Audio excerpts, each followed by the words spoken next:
Welcome to this IELTS listening practice test.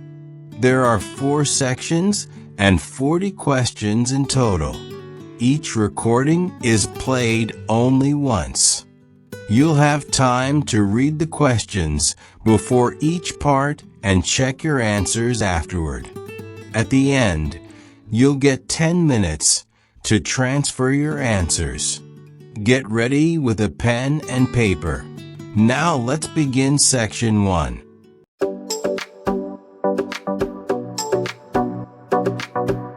Part 1, you will hear a caller asking about a health club membership. First, you will have some time to look at questions 1 to 4.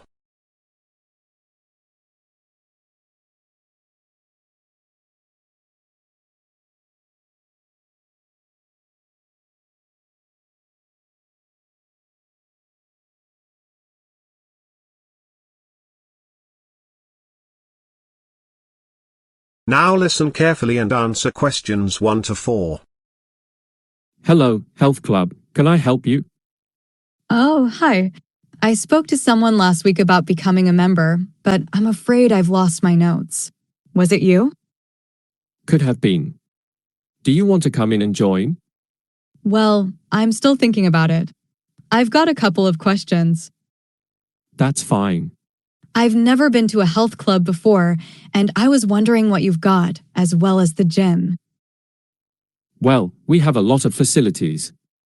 There's a swimming pool and sauna. Oh, not a jacuzzi? No, but the sauna is very popular. Right. And so is the tennis court, but you have to book that in advance. What about football? I heard you had a team. No, I'm afraid not. Lots of our members enjoy it, but we don't have a club. That's a shame. What about squash or badminton? No, I'm afraid not. But we do have a lot of classes and personal trainers. You can have individual sessions or small group sessions. Yeah, I heard about that. What sort of classes do you have? Well, there's a variety. There's aerobics and kickboxing, which is a lot of fun. Then there's yoga and Pilates. What's Pilates? It's a bit like yoga, but more active. Oh, I see. And are the classes included in the price? Oh, yes. And there are other things you can do, which aren't included. You can hire a bike and go cycling in the woods nearby, or go horse riding. Oh, I've never been on a horse. I think I'd prefer to stay inside. What are your opening hours? We're open from 6:30 in the morning to 10:30 at night, weekdays, and from 8 a.m. to 8 p.m. at weekends. And what does it cost to join? I hope it's not too expensive. Well, you pay a £50 deposit, which you get back if you cancel your membership, and then it's £450 a year, which can be paid in 3 installments. I see. Before you hear the rest of the conversation, you'll have some time to look at questions 5 to 10.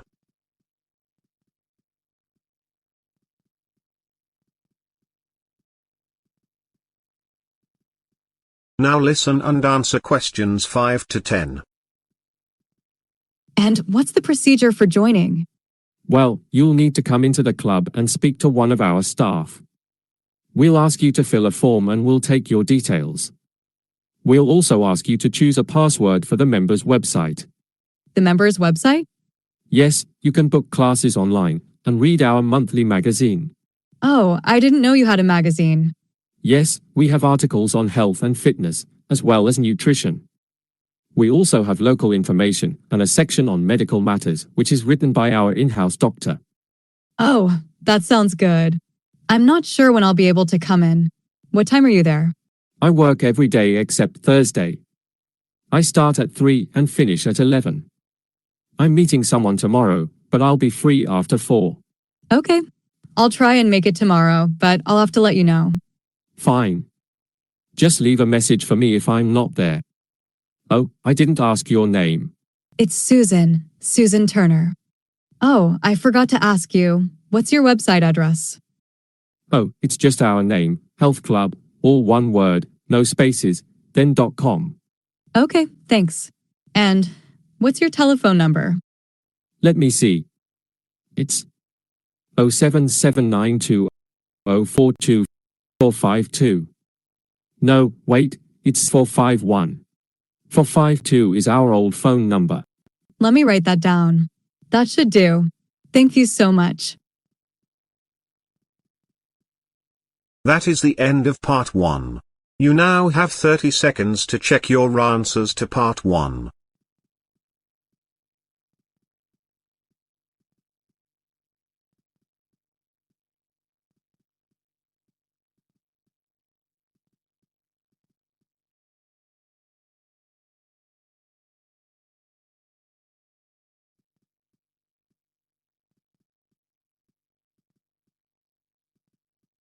Part 2, you will hear a tour guide giving a talk about Lower Farm. First, you will have some time to look at questions 11 to 16.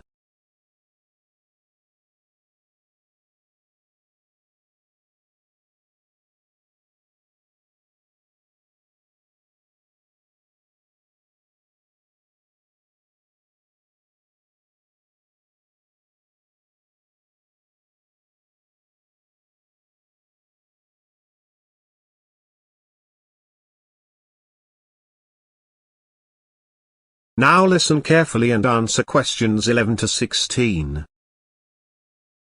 Good morning. I'm delighted to see so many of you here.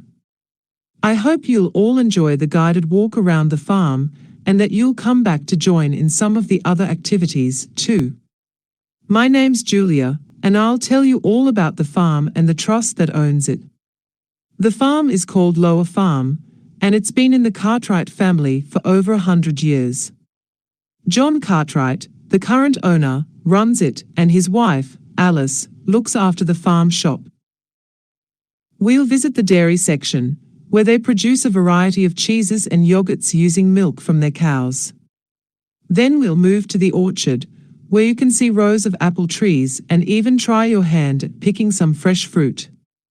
Unfortunately, the livestock area won't be included in the tour today due to ongoing maintenance, but if you come back next week, this area will be open again. Lower Farm was set up in 1978 to help protect the countryside in this area, and it aims to preserve the local wildlife by encouraging farmers to use traditional methods. These methods have also played a vital role in protecting a threatened bird species, the kakapo. By avoiding the use of pesticides, kakapos could safely build their nests and raise the young, without the risk of chemical exposure. In the future, the farm also aims to provide more food sources for the kakapos during winter, so that they don't have to travel long distances in freezing cold temperatures, often leading to a decline in their population. But the kakapo is just one out of many farmland birds that face challenges in surviving. The decline in farmland birds around the world can be due to many reasons, including climate change, as the weather becomes either too hot or too cold for their survival, and hunting. However, the main factor, as research suggests, is the loss of habitat. Over the years, modern farming techniques have drastically changed the natural landscape, leaving the birds with fewer places to find food or shelter. That's why, to the left of the dairy section, there's a large field. We intend to use it to build a bird reserve, right here in Lower Farm. What will it be called, you ask? We considered naming it after the farm's original owner, Joseph Cartwright. However, it was his wife, Barbara Randa, an avid birdwatcher, that came up with this idea. So, after much deliberation, we decided to honor her by naming the reserve after her. We chose her nickname, Barra, as it is easier to pronounce. And here's another new development. We are planting new hedges along the edges of fields. In collaboration with New Zealand's Agriculture Department, experts will be visiting us to provide recommendations on how we can use these hedges to attract more wildlife, particularly birds and insects.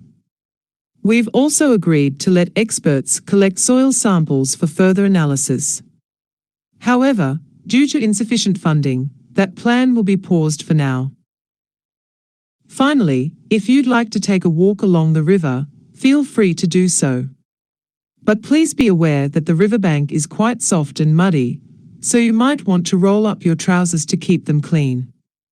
Of course, you can take off your shoes and walk barefoot, but do keep in mind that your feet will likely get quite dirty, so I wouldn't recommend it. Before you hear the rest of the talk, you'll have some time to look at questions 17 to 20.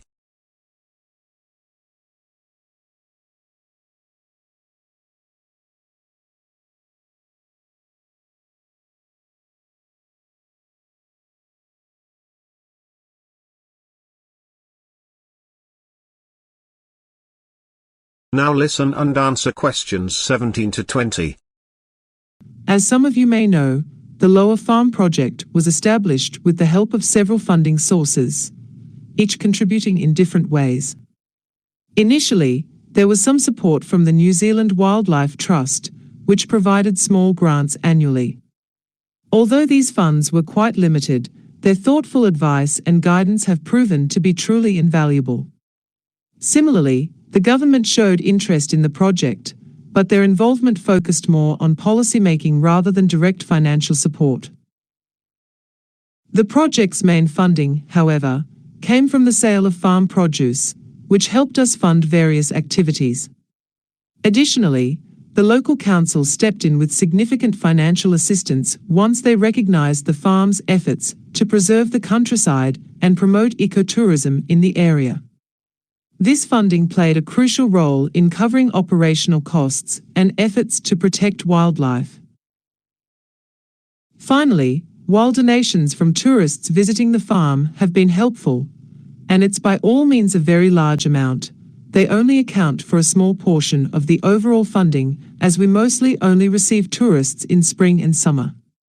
The majority of tourists who visit us hail from Asia, with countries like China and Japan being top contributors. These visitors are often interested in our local farming methods and wildlife conservation efforts. We also get a significant number of tourists from North America, particularly the United States and Canada. While we do see some visitors from Europe, the numbers are smaller compared. Tourists from South America are also quite rare. Interestingly, while we are located in this part of the world, visitors from New Zealand and Australia don't make up a large percentage of our tourists either. Many locals and nearby residents don't see it as a priority destination, though we are working to change that. Edited at 0:40. That is the end of part 2. You now have 30 seconds to check your answers to part 2.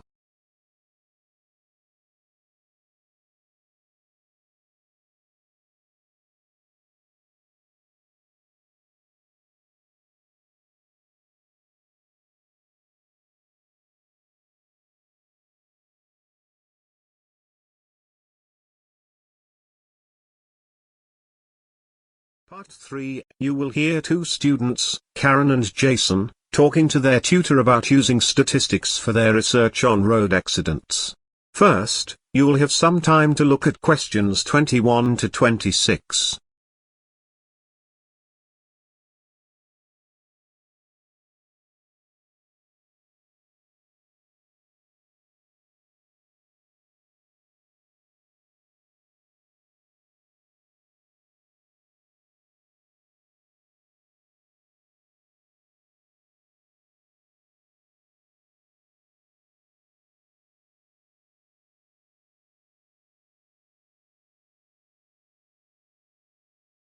Now listen carefully and answer questions 21 to 26. Right, Jason and Karen. So on the basis of the topics you've chosen for your diploma thesis, I think I'm correct in saying that you're going to be looking at the area of road accidents and their prevention. Yeah, that's right. Okay, so I'd like to hear some more about what you're planning to do and what you're hoping to get out of it. But we can also look at it in practical terms, and whether it's all feasible, and that sort of thing. So, who'd like to start? I will, if that's okay. I've been looking at an area of statistics, the age of car drivers, and whether there's any correlation between this and road accidents. I think this would be very useful, especially when you think about all those statistics which show that there's a very high proportion of road accidents involving young people. Yes, but you have to remember that there are lots of young people on the roads. So, I think you need to find some way of refining your data in some way. Oh, right.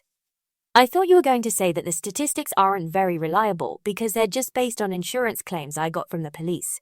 Well, that's something you'll have to look at, of course.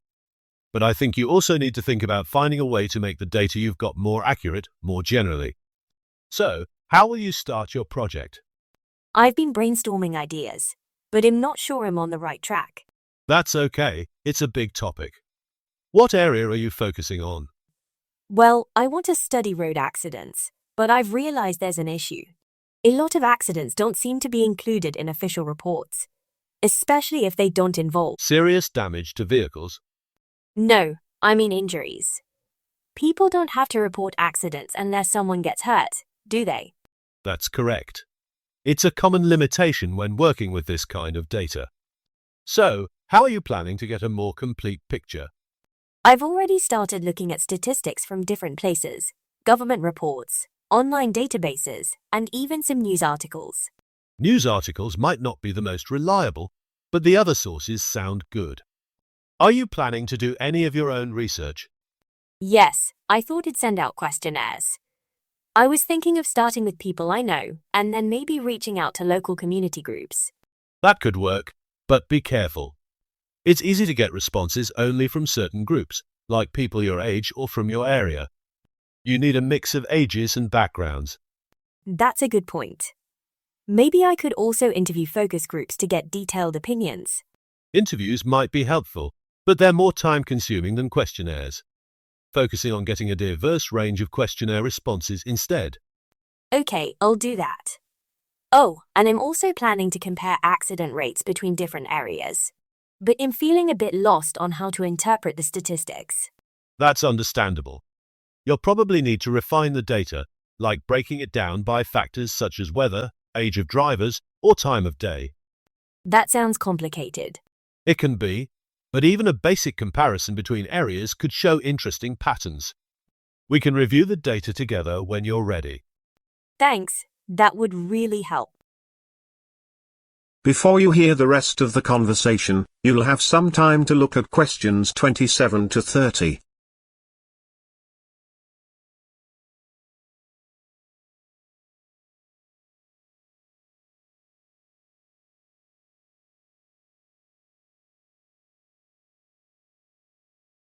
Now listen and answer questions 27 to 30.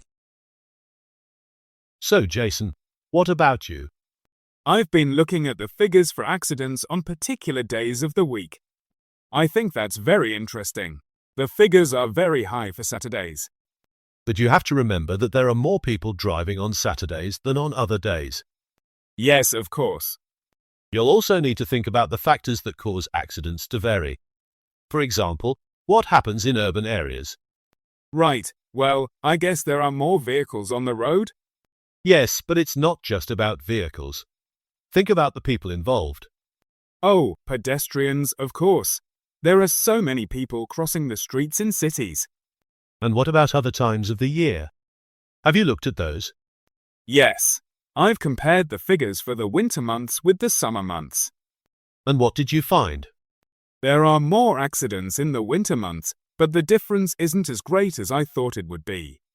But it was interesting to see that the figures for the autumn were very high, and then I looked at the figures for the spring, and I found that they were very low. That's very interesting. But you have to be careful about making comparisons. You need to think about the figures you've got, and ask yourself what they really mean. That is the end of part 3. You now have 30 seconds to check your answers to part 3.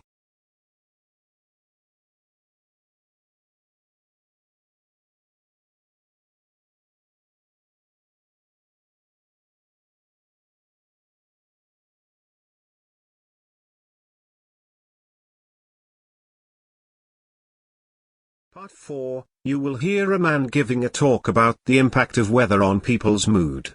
First, you will have some time to look at questions 31 to 40.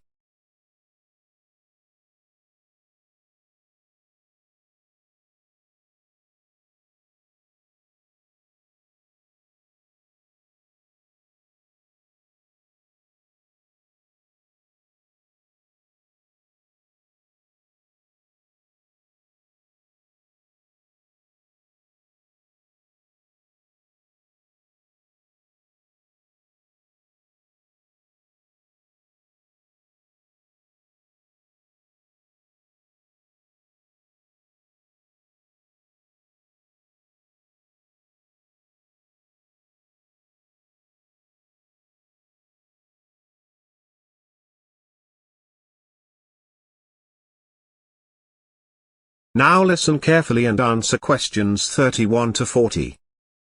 Good morning, everyone. Today I'll be discussing the impact of weather on people's mood, focusing on how it influences emotions, behaviors, and perceptions, with variations depending on climate and individual experiences. Let's begin with sunlight, one of the most influential factors. Sunlight is essential for the production of serotonin, a hormone that improves mood and promotes feelings of happiness and calmness.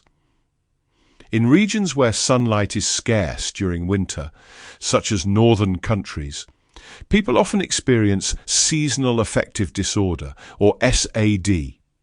This condition can lead to sadness, fatigue, and irritability. While artificial light can help alleviate these symptoms, it's not as effective as natural sunlight.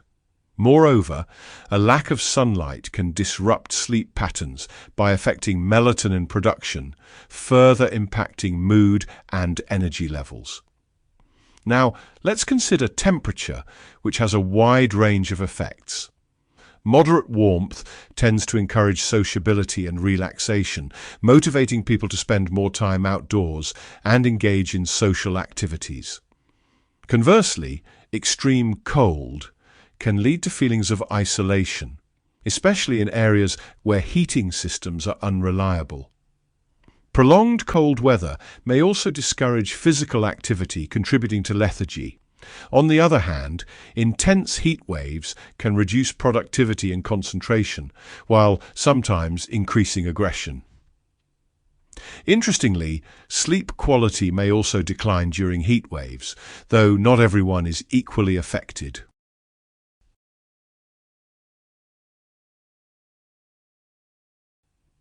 Next, we have humidity, another critical factor. High humidity levels often make people feel uncomfortable, reducing both physical and mental motivation. However, people who live in consistently humid environments sometimes adapt and report feeling more relaxed in such conditions. Drier climates, by contrast, are often associated with higher energy and better focus, which is why some individuals thrive in arid environments. Moving on to rain, this weather condition evokes mixed reactions. For some, the sound of rain is soothing, making it easier to relax or concentrate. Others, however, find rainy weather gloomy and demotivating. In regions where rain is frequent, people often adapt, becoming less affected by short-term weather changes. However, the disruption of outdoor plans due to rain can still lead to frustration, especially for those who rely on outdoor activities for leisure or exercise. Finally, let's discuss wind, an often overlooked element. Strong winds can generate feelings of unease or restlessness, particularly if they persist over long periods. In coastal areas where high winds are common, they can even interfere with communication or outdoor events.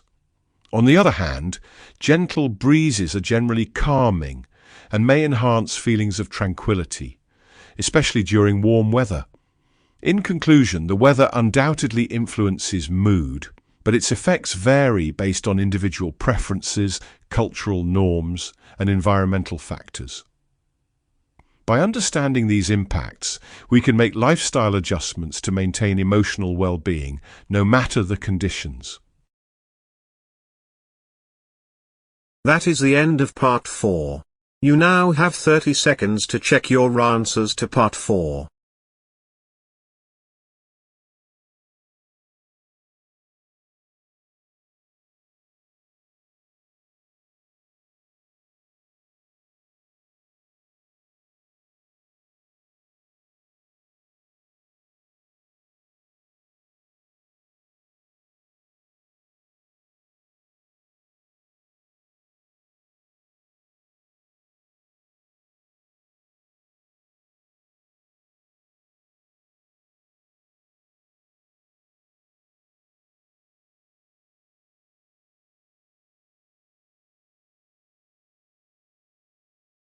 That is the end of the listening section. You now have 2 minutes to review your answers before the test automatically moves on to the next section. Please take this time to check your answers carefully. Make sure all your responses are recorded in the correct places, and review your spelling, grammar, and formatting. Once the time is up, the system will take you directly to the reading section. Please remain seated and stay focused. The next section will begin shortly.